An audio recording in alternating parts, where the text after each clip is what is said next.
Hello everyone, PCS simplify channel में आपका स्वागत है।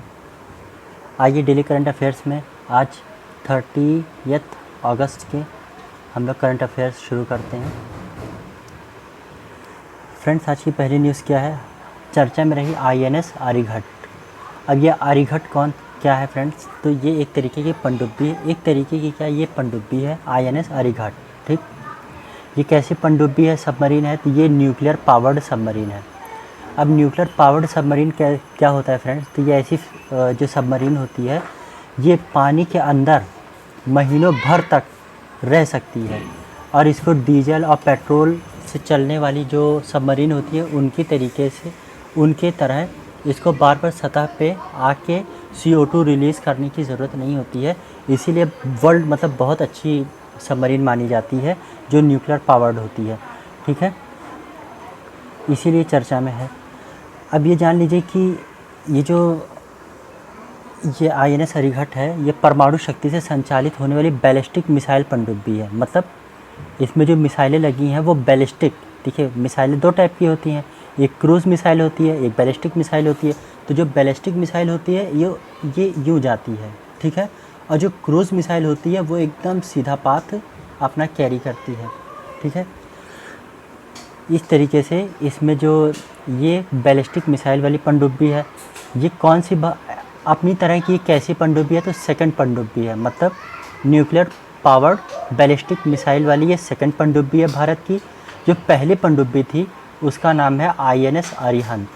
ठीक, कब कमीशन की गई थी? 2009 में।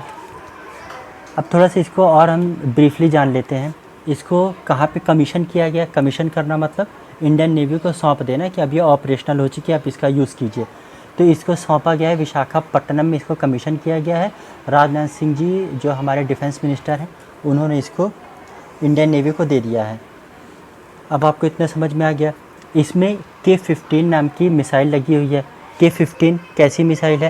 तो ये न्यूक्लियर मिसाइल है। ठीक, न्यूक्लियर मिसाइल का पूरी मिसाइल न्यूक्लियर नहीं होती है, इसके अंदर हम न्यूक्लियर वॉरहेड इसके ऊपर आप लगा दोगे और ये बैलिस्टिक पाथ को कैरी करेगी, ऐसे जाएगी और जहाँ पे आपने टारगेट सेट किया वहाँ जाके ये ब्लास्ट कर देगी। इस तरीके से ये होता है। ये बहुत ख़तरनाक सबमरीन मारी जाती है फ्रेंड्स, दुश्मन को पता भी नहीं चलेगा और आप उसके वाटर टेरिटरी में अंदर जाके खड़े हो जाओगे और कब वहाँ से आप फायर कर दो ये इनको बिल्कुल पता नहीं चल पाता है। इसीलिए इसको सबसे अच्छी सबमरीन मानी जाती है। इंडिया के पास 2 है, लेकिन चाइना के पास शायद 10 से ज़्यादा है, 15-16 है ऐसी। और इसी में फ्रेंड्स एक K-4 नाम की भी मिसाइल लगाई गई है। इसकी मारक क्षमता कितनी है? 4000 किलोमीटर और इसकी मारक क्षमता 750 किलोमीटर है। कुछ लोग 1500 किलोमीटर भी बता रहे हैं, लेकिन अभी जो ऑफिशियली पता चला है इसका 750 किलोमीटर। ठीक है, अब थोड़ा सा हम जान लेते हैं प्रोजेक्ट अल्फ़ा के बारे में। प्रोजेक्ट अल्फ़ा 75 क्या है? तो फ्रेंड्स न्यूक्लियर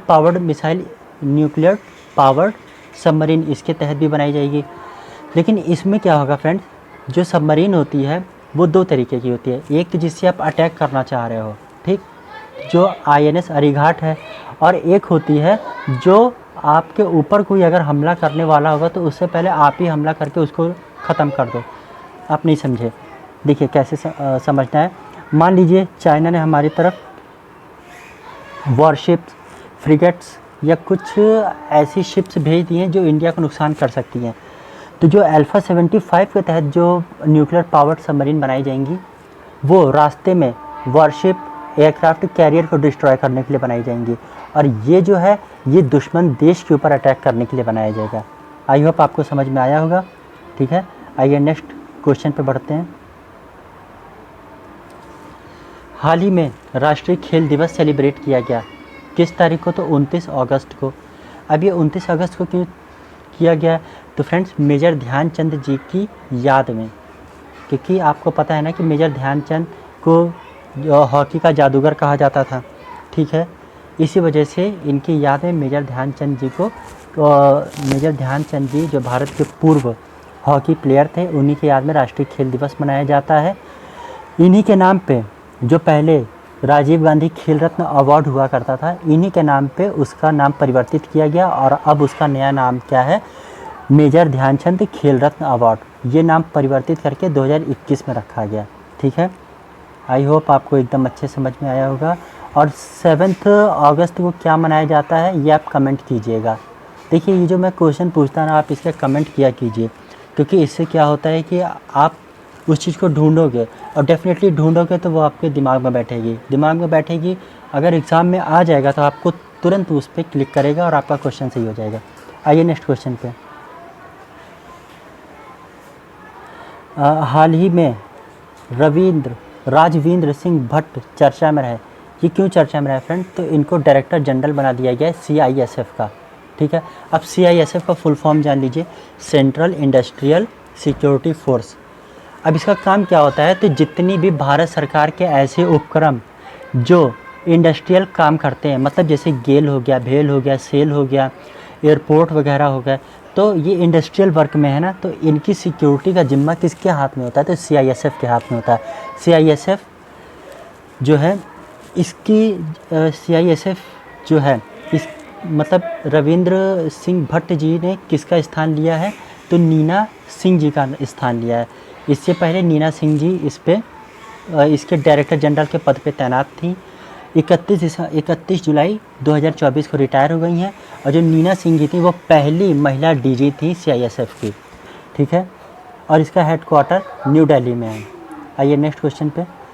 हाल ही में दलजीत सिंह चौधरी जी चर्चा में रहे। अब ये क्यों चर्चा में रहे फ्रेंड्स? तो चर्चा में इसलिए हैं क्योंकि इनको BSF का एडिशनल चार्ज थमा दिया गया है, मतलब इन्हें BSF का डायरेक्टर जनरल बना दिया गया है। और वर्तमान समय में ये किस पद पर कार्यरत थे? ये SSB के भी DG हैं, मतलब एक IPS ऑफिसर हैं, और जो सीमा सुरक्षा बल है उसके तो डायरेक्टर जनरल हैं ही हैं, साथ ही में इनको BSF का भी डायरेक्टर जनरल बना दिया गया है। अब क्यों इनको BSF का डायरेक्टर जनरल बनाया गया? तो हाल ही में जो नितिन अग्रवाल जी हैं, ये BSF के डायरेक्टर जनरल के पद पे थे। तो आपने सुना होगा कि हाल ही में बहुत ज़्यादा जम्मू कश्मीर में वो बढ़ गया था, आतंकी हमले बढ़ गए थे। तो भाई अगर आप की इस पोस्ट पे हैं तो पूरी जिम्मेदारी आपकी होती है कि आप इसको सुरक्षा प्रदान करें जम्मू कश्मीर को। ये नहीं कर पाए, इसीलिए इनको इस पद से हटा के दलजीत सिंह भंडारी जी को इस पोस्ट पे तैनात कर दिया गया है। नेक्स्ट क्वेश्चन पे आ जाइए। हाल ही में हुरून इंडिया रिच लिस्ट जारी की गई।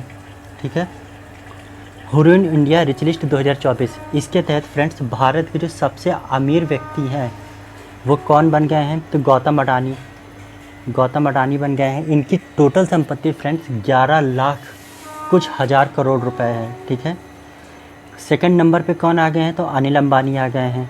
और इस बार एक ये फैक्ट भी आप ज़रूर नोट कर लीजिएगा कि अमीरों में पहली बार शामिल किसे किया गया है? तो शाहरुख खान जी को भी इस बार अमीरों की रिच लिस्ट में शामिल किया गया है। नेक्स्ट क्वेश्चन पे आ जाइए। हाल ही में माउंट किलिमंजारो पे चढ़ने वाले सबसे कम उम्र के व्यक्ति कौन बने हैं? व्यक्ति क्या फ्रेंड्स? ये एक बच्चा है 5 साल का, जिसका नाम क्या है? तेगवीर सिंह। ठीक, कहाँ से बिलोंग करते हैं तेगवीर सिंह जी? तो पंजाब से करते हैं। अब माउंट किलिमंजारो कहाँ है? तो माउंट किलिमंजारो जो है वो तंजानिया में सबसे हाईएस्ट पीक है माउंट किलिमंजारो। किलिमंजारो पर्वत की हाईएस्ट पीक माउंट किलिमंजारो है। ठीक है, नेक्स्ट क्वेश्चन पे आ जाइए। हाल ही में ई पत्रिका का मतलब समझिए आप, ई मैगजीन जो कि PDF फॉर्म में। ठीक, हाल ही में ई पत्रिका जिसका नाम है सपनों की उड़ान, इसको किसने लॉन्च किया? तो NCERT ने लॉन्च किया है। NCERT तो आप सभी जानते होंगे। इसका विषय क्या है फ्रेंड्स? तो इसका विषय है अंतरिक्ष।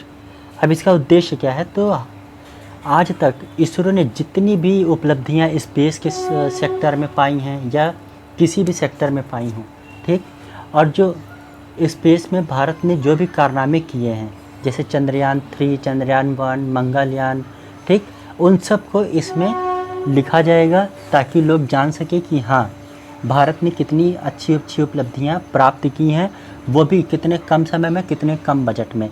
ठीक है, तो इतना आप याद रखिएगा। ई पत्रिका जिसका नाम है सपनों की उड़ान, किसने लॉन्च किया? NCERT ने। विषय क्या है? अंतरिक्ष। नेक्स्ट क्वेश्चन पे आ जाइए।